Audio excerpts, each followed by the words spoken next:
والكلام على الصحبة أيها الأفاضل ليس خاصا بالشباب في عمر 15 والعشرين وما شابه ذلك.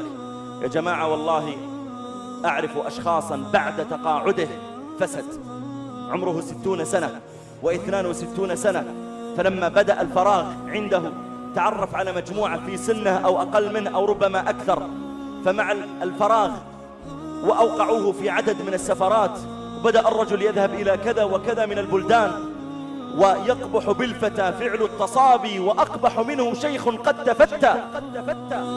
يعني حتى بعد كبر سنه له أصحاب يدعونه إلى الضلال فأضلوه.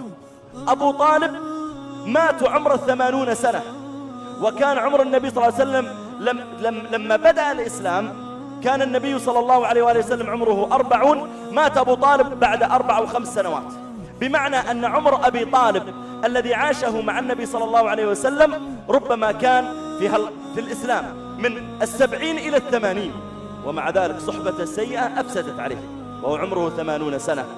فلا يعني الكلام عن الصحبة أنك فقط الكلام موجه إلى الشباب، بل هو موجه إلى الجميع. نسأل الله عز وجل أن يعيدنا من الشيطان وطرقه وأهله.